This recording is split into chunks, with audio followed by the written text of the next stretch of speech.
আজ 17ই মার্চ মঙ্গলবার দেখে নিন আজকের বাছাই করা 20টি গুরুত্বপূর্ণ খবর। শুরুতেই হেডলাইন্স। আরাবুল ছাড়ছে তৃণমূল, নাটকীয়ভাবে দাঁড়াতে পারে নওশাদের পাশে। ফের মেগা ফাইট, ভোটে নির্ঘণ্ট ঘোষণার পরই বিজেপির প্রথম দফার প্রার্থী তালিকা প্রকাশ। নন্দীগ্রামের পাশাপাশি ভবানীপুরেও প্রার্থী শুভেন্দু অধিকারী, খড়গপুর সদরে দিলীপ ঘোষ। কালীগঞ্জ উপনির্বাচনের বিজয় মিছিলে মেয়েকে হারানোর অভিযোগের ঘটনার পর এবার সেই আসন থেকেই লড়াইয়ে তামান্না খাতুনের মা সাবিনা ইয়াসমিন প্রার্থী করল সিপিএম। 26-এর বিধানসভা নির্বাচনে পাহাড়ের নয়া সমীকরণ, 3 আসনে প্রার্থী দিচ্ছে না তৃণমূল, অন্য দলকে সমর্থন তৃণমূলের। গ্যাসের সার্ভার বন্ধ করে কৃত্রিম সংকট তৈরি করার চেষ্টা করা হচ্ছে, তোপ মমতা। সব জল্পনার অবসান, বিজেপিতে যোগ দিয়েই বিধানসভার টিকিট পেলেন সন্তু পান। কোন কেন্দ্রের প্রার্থী যেই হোক না কেন, মুখ মমতা বন্দ্যোপাধ্যায়। ভোট ঘোষণা হতেই স্বমহিমায় অনুব্রত। বাংলা পলিটিক্সের সমস্ত খবর প্রতিদিন সকালে দেখতে সাবস্ক্রাইব করুন আমাদের বি পলিটিক্স চ্যানেলটি। আর একটা লাইক করার অনুরোধ রইল, আপনার একটা লাইক আমাদের কাজ করার উৎসাহ অনেকটাই বাড়িয়ে দেয়। এবার আসছে বিস্তারিত সংবাদে। 2006 সালে বিধানসভায় তৃণমূলের 30 জন বিধায়কের মধ্যে একজন ছিলেন আরাবুল ইসলাম। দক্ষিণ 24 পরগনা জেলার ভাঙড় আসন থেকে সিপিএম প্রার্থী মোশাররফ হোসেন লস্করকে হারিয়ে তিনি বিধায়ক হয়েছিলেন। কিন্তু 2011 সালে তৃণমূলের গোঁজ প্রার্থী নান্নু হোসেন বিদ্রোহী হয়ে দাঁড়ানোয় পরিবর্তনের হাওয়াতেও সিপিএম এর বাদল জমাদারের কাছে পরাজিত হন আরাবুল। সময়ের সঙ্গে সঙ্গে তৃণমূলে তার গুরুত্ব কমে যায় এবং দল তাকে বহিষ্কারও করে। সোমবার ফুরফুরা শরীফ থেকে তৃণমূলের সঙ্গে সমস্ত সম্পর্ক ছিন্ন করার কথা ঘোষণা করেন তৃণমূল থেকে বহিষ্কৃত প্রাক্তন বিধায়ক আরাবুল ইসলাম। শাসক দলের বিরুদ্ধে ক্ষোভ উগরে দিয়ে তিনি বলেন, যে দলের জন্য প্রাণপাত করেছেন সেই দলই তাকে বারবার অপমান করেছে। তার অভিযোগ, বহিষ্কার করার পাশাপাশি তাকে 5 বার জেলও খাটতে হয়েছে। যদিও জেল মুক্তির পর তিনি তৃণমূল নেতৃত্বের নির্দেশ মাফিক কাজ করেছিলেন, তবুও তাকে গুরুত্ব দেওয়া হয়নি। আরাবুলের দাবি, তিনি এখনো ভাঙড়ের মানুষের সঙ্গে যুক্ত এবং সেখানে গেলে বহু মানুষ তার কাছে আসেন। ভাঙড়ের হাওয়ায় গুঞ্জন তিনি আইএসএফ এ যোগ দিতে পারেন। তবে আরাবুল জানিয়েছেন 2-3 দিনের মধ্যেই তিনি পরিষ্কার করে দেবেন কোন দলে যোগ দিচ্ছেন। ফের মেগা ফাইট, ভোটে নির্ঘণ্ট ঘোষণার পরই বিজেপির প্রথম দফার প্রার্থী তালিকা প্রকাশ। নন্দীগ্রামের পাশাপাশি ভবানীপুরের প্রার্থী শুভেন্দু অধিকারী। ভোটে নির্ঘণ্ট ঘোষণা হওয়ার পর দিনই প্রথম দফার প্রার্থী তালিকা ঘোষণা করেছে বিজেপি। তালিকায় সবথেকে বড় চমক, নন্দীগ্রামের পাশাপাশি ভবানীপুরেও প্রার্থী করা হয়েছে বিরোধী দলনেতা শুভেন্দু অধিকারীকে। গত বিধানসভা নির্বাচনে নন্দীগ্রাম থেকেই লড়েছিলেন তিনি। ভবানীপুর নিয়ে বেশ কিছুদিন ধরেই ইঙ্গিতপূর্ণ মন্তব্য করেছিলেন শুভেন্দু। এবার সেই সম্ভাবনাতেই শিলমোহর পড়ল। বিধানসভার বিরোধী দলনেতা হিসেবে তার নাম প্রার্থী তালিকায় থাকবে তা নিশ্চিত ছিল। তবে নন্দীগ্রাম ছাড়া অন্য কেন্দ্রেও তার নাম থাকতে পারে কিনা তা নিয়ে জল্পনা চলছিল। সাংবাদিকদের প্রশ্নের উত্তরে শুভেন্দু জানিয়েছিলেন, নন্দীগ্রামের পরে অন্য কোনো কেন্দ্রের কথা ভাববেন তিনি। বিজেপির প্রথম তালিকায় খড়গপুরের সদর কেন্দ্র থেকে প্রার্থী করা হয়েছে দিলীপ ঘোষকে। বরানগর থেকে প্রার্থী সজল ঘোষ এবং ভাজপাড়ায় প্রার্থী অর্জুন সিং এর ছেলে পবন সিং। নয়াদিল্লি থেকে বিজেপির রাজ্যের 144টি আসনে প্রার্থীর নাম ঘোষণা করেছে। অন্যদিকে বামেদের তালিকায় ছাত্র যুব নেতৃত্বের পাশাপাশি প্রবীণ নেতাদেরও প্রার্থী করা হয়েছে এবং কালীগঞ্জ থেকে প্রার্থী করা হয়েছে তামান্নার মা সাবিনা ইয়াসমিনকে। কালীগঞ্জ উপনির্বাচনের বিজয় মিছিলে মেয়েকে হারানোর অভিযোগের ঘটনার পর এবার সেই আসন থেকে লড়াইয়ে তামান্না খাতুনের মা সাবিনা ইয়াসমিন। মুর্শিদাবাদের কালীগঞ্জে উপনির্বাচনে বিপুল ভোটে জয়লাভ করেছিল তৃণমূল। বিজয় উল্লাসের সময় অভিযোগ ওঠে, সেই মিছিল থেকে বিস্ফোরক নিক্ষেপ করা হয় এবং তার আঘাতে মৃত্যু হয় 4র্থ শ্রেণীর ছাত্রী তামান্না খাতুনের। তামান্নার পরিবার বারবার অভিযোগ করেছে, এতদিন পরও সেই ঘটনার সঠিক বিচার হয়নি। এবার মৃত ছাত্রীর মা সাবিনা ইয়াসমিন নিজেই ভোটে লড়াইয়ের ময়দানে নেমেছেন। যে কালীগঞ্জ উপনির্বাচনে নিজের মেয়েকে হারিয়েছিলেন, সেখান থেকেই তাকে প্রার্থী করেছে সিপিএম। 2025 সালের 23শে জানুয়ারি উপনির্বাচনে তৃণমূল প্রার্থী আলিফা খাতুন জয়ী হয়েছিলেন। সেই বিজয় মিছিল থেকেই বিস্ফোরক নিক্ষেপের অভিযোগ ওঠে, যার আঘাতেই মৃত্যু হয় তামান্নার। মেয়ের মৃত্যুর পর সাবিনা বিচারের দাবিতে লড়াই চালিয়ে যাচ্ছেন। নাবালিকার মৃত্যুর পর তার পরিবারের সঙ্গে দেখা করতে এসেছিলেন ডেবরার বিদায়ী বিধায়ক হুমায়ুন কবির। যদিও ক্ষতিপূরণের টাকা ফিরিয়ে দেন সাবিনা। পরে কালীগঞ্জের সমবায় সমিতির নির্বাচনে বাম সমর্থিত প্রার্থীরা 9টি আসনেই জয়ী হন।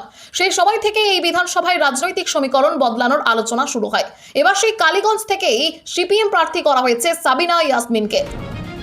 26-এর বিধানসভা নির্বাচনে পাহাড়ের নয়া সমীকরণ, 3 আসনে প্রার্থী দিচ্ছে না তৃণমূল, অন্য দলকে সমর্থন তৃণমূলের। 26-এর বিধানসভা নির্বাচনে পাহাড়ে বড় চমক দেখা গেল। দার্জিলিং, কালিম্পং ও কার্সিয়াং এই 3 আসনে তৃণমূল প্রার্থী দিচ্ছে না। রাজ্যের শাসক দলের সমর্থনে ভোটের ময়দানে নামছে অনিত থাপার ভারতীয় গোর্খা প্রজাতান্ত্রিক মোর্চা। নির্ঘণ্ট ঘোষণা হতেই 3 আসনের প্রার্থীর নামও ঘোষণা করেছে তারা। দার্জিলিং থেকে বিজয় কুমার রায়, কালিম্পং থেকে রুদেন সদা লেপচা এবং কার্শিয়াং থেকে অমর লামাকে প্রার্থী করা হয়েছে। অনিত থাপা জানিয়েছেন, বিধানসভা নির্বাচনে তারা তৃণমূল কংগ্রেসের সঙ্গে জোট থাকলেও নিজেদের প্রতীকেই লড়াই করবে। তার দাবি, তৃণমূল তাদের সম্মান জানিয়েছে এবং স্বাধীনভাবে কাজ করার সুযোগ করে দিয়েছে, যা বিজেপি দেয়নি। তিনি আরো বলেন, তাদের জয়ের ব্যাপারে তারা ইতিবাচক এবং বিজেপি পাহাড়ে জনমোহিনী ক্ষমতা হারিয়েছে। অন্যদিকে পাহাড়ে এখনো প্রার্থীর নাম ঘোষণা করেনি বিজেপি। জিএনএলএফ ছাড়া অন্য কোনো দলের সঙ্গে জোট হবে কিনা তাও স্পষ্ট নয়। এদিকে রাজ্যে 23 এপ্রিল ও 29 এপ্রিল 2 দফায় ভোট এবং 4 মে গণনা। সূত্রের খবর, খুব শীঘ্রই 294 আসনে প্রার্থী তালিকা ঘোষণা করতে পারেন তৃণমূল নেত্রী মমতা বন্দ্যোপাধ্যায়। গ্যাসের সার্ভার বন্ধ করে কৃত্রিম সংকট তৈরি করা হয়েছে, তোপ মমতা। গ্যাসের আকাল ও দাম বৃদ্ধির প্রতিবাদে পথে নামলেন মুখ্যমন্ত্রী মমতা বন্দ্যোপাধ্যায়। ভোটে নির্ঘণ্ট ঘোষণার পরের দিনই তিনি কলেজ স্কয়ার থেকে ডোরিনা ক্রসিং পর্যন্ত মিছিল করেন। মিছিল শেষে কেন্দ্রের বিরুদ্ধে তোপ দেখে তিনি অভিযোগ করেন, কেন্দ্রের গাফিলতির কারণেই গ্যাসের সংকট তৈরি হয়েছে। তার দাবি, পরিকল্পনা করে সার্ভার বন্ধ রেখে কৃত্রিম সংকট তৈরি করা হয়েছে, ফলে মানুষ বুকিং করেও গ্যাস পাচ্ছেন না। সোমবার পদযাত্রায় বক্তব্য রাখতে গিয়ে তিনি বলেন, নির্বাচনের স্বার্থে রান্নার গ্যাস বন্ধ করে দিয়েছে বিজেপি সরকার। তার কথায়, গ্যাস দিন মানুষকে, গ্যাস বেলুন নয়। তিনি আরো জানান, বিভিন্ন সংস্থার সঙ্গে বৈঠকে জেনেছেন গ্যাসের কোনো প্রকৃত সংকট নেই, তাই সার্ভার খুলে দেওয়ার দাবি জানিয়েছেন। মুখ্যমন্ত্রী বলেন, এখন রোজান মাস চলছে, তাই আজানের আগে সভা শেষ করতে চান। পাশাপাশি তিনি অভিযোগ করেন, ব্রিগেড ভরাতে ক্যাশ দেওয়া হয়েছে, কেরোসিনের কোটা বাড়ানোর ব্যবস্থা করা হয়েছে বলে জানান তিনি। শেষে বিজেপিকে বয়কট করার ডাক দিয়ে বলেন, মানুষই বিজেপিকে ধাক্কা দেবে এবং ভোটের পর দিল্লিকে বুঝে নেওয়া হবে। সব জল্পনার অবসান, বিজেপিতে যোগ দিয়ে বিধানসভার টিকিট পেলেন সন্তু পান। কোন কেন্দ্রের প্রার্থী হলেন? গত 2 মার্চ বিজেপির রথযাত্রায় রিপাবলিক বাংলার সাংবাদিক হিসেবে লাইভ করেছিলেন সন্তু পান। মথুরাপুরের মঞ্চে তখন ভাষণ দিচ্ছিলেন কেন্দ্রীয় স্বরাষ্ট্রমন্ত্রী অমিত শাহ। কিছুক্ষণ পরে সেই মঞ্চে উঠে বিজেপির পতাকা হাতে নেন সন্তু পান, যা তাকে তুলে দেন অমিত শাহ নিজে। ওই ঘটনার ঠিক 14 দিন পর বিধানসভা নির্বাচনের টিকিট পেলেন তিনি। তারকেশ্বর বিধানসভা কেন্দ্র থেকে বিজেপির নতুন মুখ হিসেবে প্রার্থী করা হয়েছে প্রাক্তন তরুণ সাংবাদিক সন্তু পানকে। সোমবার প্রথম দফায় বাংলার 144 জন প্রার্থীর নাম ঘোষণা করেছে বিজেপি। সাংবাদিকতা ছেড়ে রাজনীতিতে যোগ দেওয়ার ঘটনা নতুন নয়। অতীতে কংগ্রেস নেতা ও ক্রিকেটার প্রশাসক রাজীব শুক্ল, এর পাশাপাশি এমজে আকবর, স্বপন দাশগুপ্ত, হরিবংশ নারায়ণ সিং এবং তৃণমূলের রাজ্যসভার সাংসদ সাগরিকা ঘোষও সাংবাদিকতা থেকে রাজনীতিতে যোগ দিয়েছিলেন। প্রার্থী যে হোক না কেন, মুখ মমতা বন্দ্যোপাধ্যায়। ভোট ঘোষণা হতেই স্বমহিমায় অনুব্রত। রবিবার নির্বাচন কমিশন ভোটে নির্ঘণ্ট প্রকাশ করেছে। এবার নজিরবিহীনভাবে বাংলায় ভোট 2 দফায় হবে। ভোট ঘোষণা হতেই শাসক বিরোধী শিবিরে শুরু হয়েছে জোর তৎপরতা। এরই মধ্যেই সাঁইথিয়ার একটি কর্মী সভা থেকে দলীয় কর্মীদের উদ্দেশ্যে বার্তা দেন অনুব্রত মণ্ডল। তিনি বলেন, প্রার্থী যেই হোক না কেন, ভোট দিতে হবে জোড়াফুল প্রতীকে এবং এই নির্বাচন মূলত মমতা বন্দ্যোপাধ্যায়কে চতুর্থবার মুখ্যমন্ত্রী করার লড়াই। তার কথায়, প্রত্যেক প্রার্থীর জয় মানে মমতা বন্দ্যোপাধ্যায়ের জয়। সভায় তিনি মুখ্যমন্ত্রীর সাম্প্রতিক ঘোষণাগুলির কথাও উল্লেখ করেন। বকেয়া মহার্ঘ ভাতার একটি অংশ দেওয়ার সিদ্ধান্ত এবং পুরোহিত ও মুয়াজ্জিনদের ভাতা বৃদ্ধিকে মানবিক উদ্যোগ হিসেবে তুলে ধরেন। অনুব্রতর দাবি, সাধারণ মানুষের স্বার্থে রাজ্য সরকার ধারাবাহিকভাবে নানান প্রকল্প চালু করেছে এবং দেশের অন্য কোনো রাজ্যে জন্ম থেকে মৃত্যু পর্যন্ত এত সংখ্যক সরকারি প্রকল্পের সুবিধা মানুষ পান না। অতীতের রাজনৈতিক পরিস্থিতির প্রসঙ্গ তুলে তিনি বলেন, 34 বছর রাজ্যের মানুষ অন্ধকারে ছিল। বর্তমান উন্নয়ন ও পরিবর্তনের কৃতিত্ব তিনি মমতা বন্দ্যোপাধ্যায় ও অভিষেক বন্দ্যোপাধ্যায়ের নেতৃত্বকে দেন। তার দাবি, বীরভূম জেলায় 11টি আসনেই তৃণমূল জয়ী হবে এবং রাজ্য জুড়ে তৃণমূল 230 থেকে 240টি আসন পাবে। সাপ্লিমেন্ট লিস্ট কবে? বিচারাধীন ভোটারদের ভবিষ্যৎই বাকি। সর্বদল বৈঠকে সিইওকে প্রশ্ন করল তৃণমূল সিপিএম। বিধানসভা নির্বাচনের সূচি ঘোষণার পরদিনই নির্বাচন কমিশনের দপ্তরে সর্বদলীয় বৈঠক অনুষ্ঠিত হয়। সোমবার সিইও অফিসে হওয়া সেই বৈঠকে ভোটার তালিকা, বিশেষ করে এসআইআর এর সাপ্লিমেন্টারি তালিকা ঘিরে প্রশ্ন তোলে একাধিক রাজনৈতিক দল। তৃণমূল, বিজেপি, কংগ্রেস সহ প্রায় সব দলই শান্তিপূর্ণ নির্বাচনের প্রয়োজনীয়তার কথাও তুলে ধরে। তৃণমূল কংগ্রেসের পক্ষ থেকে বৈঠকে উপস্থিত ছিলেন শশী পাঁজা। বৈঠক শেষে তিনি জানান, প্রায় 60 লক্ষ ভোটারের নাম নিয়ে অনিশ্চয়তা তৈরি হয়েছে। সুপ্রিম কোর্টের নির্দেশের পরিপ্রেক্ষিতে সাপ্লিমেন্টারি তালিকা নিয়ে কমিশনের অবস্থান জানতে চাওয়া হয়েছিল। কমিশনের পক্ষ থেকে জানানো হয়েছে, প্রায় 19 লক্ষ নামের বিষয়ে নিষ্পত্তি হয়েছে এবং সেই তালিকা সপ্তাহের শেষে প্রকাশিত হতে পারে।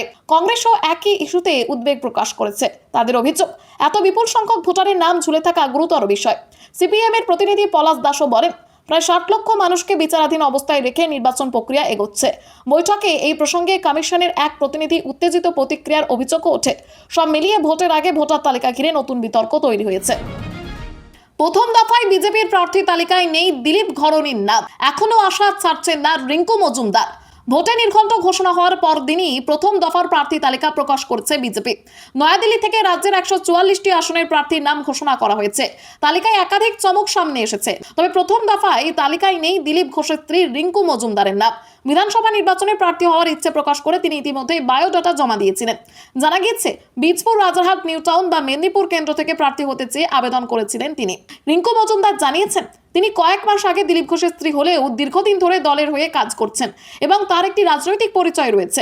এই প্রসঙ্গে দিলীপ ঘোষও বলেন, রিঙ্কু মজুমদার দলে তার থেকেও পুরনো কর্মী। স্বামী ছেড়ে ড্রাইভারকে বিয়ে, বিতর্কেও স্নান হয়নি বিজেপির আস্থা। এবারও প্রার্থী সেই চন্দনা।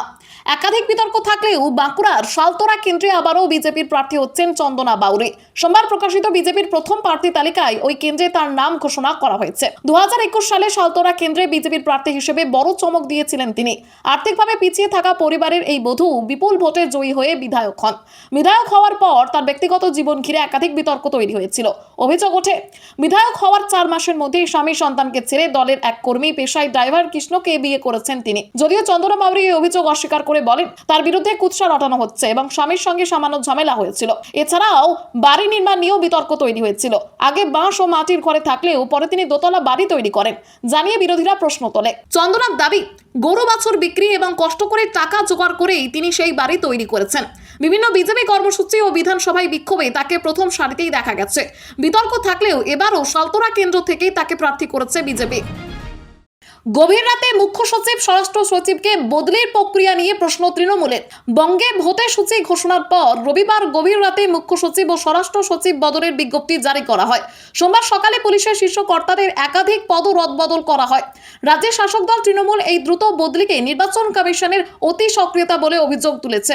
এই বিষয়টি নিয়ে দিল্লিতেও প্রতিবাদ জানানো হয়। রাজ্যসভার অধিবেশনে তৃণমূলের দলনেতা ডেরেক ও ব্রায়ান বলেন, গভীর রাতে কমিশন মুখ্য সচিব, প্রধান সচিব ও স্বরাষ্ট্র সচিবকে তাদের পদ থেকে সরিয়ে দিয়েছে। যদিও এই কাজ করার ক্ষমতা কমিশনের রয়েছে, তবুও তাদের অভিযোগ নির্বাচন কমিশন ক্ষমতার অপব্যবহার করছে। প্রতিবাদে তৃণমূল সাংসদরা রাজ্যসভা থেকে ওয়াকআউট করেন। লোকসভাতেও তৃণমূল সাংসদ শতাব্দী রায় নির্বাচন কমিশনের বিরুদ্ধে অভিযোগ তোলেন যে বাংলায় ভোটে জিততে বিজেপি সব ধরনের কৌশল প্রয়োগ করছে এবং কমিশনকেও ব্যবহার করছে। সমাজবাদী পার্টির সাংসদ অখিলেশ যাদবও এই অভিযোগকে সমর্থন করেন। এদিকে নন্দিনীকে সরিয়ে নতুন মুখ্য সচিব করা হয়েছে দুষ্মন্ত নারীওয়ালাকে। স্বরাষ্ট্র সচিব হয়েছেন সংঘমিত্রা ঘোষ। ডিজিপি পদে পীযূষ পান্ডের জায়গায় সিদ্ধনাথ গুপ্ত এবং কলকাতার নতুন পুলিশ কমিশনার হয়েছেন অজয় নন্দ। খবর আজকের মতো এখানেই শেষ। আবার আসছি আগামীকাল সকালে। পরবর্তী খবরের জন্য সাবস্ক্রাইব করুন আমাদের বি পলিটিক্স চ্যানেল।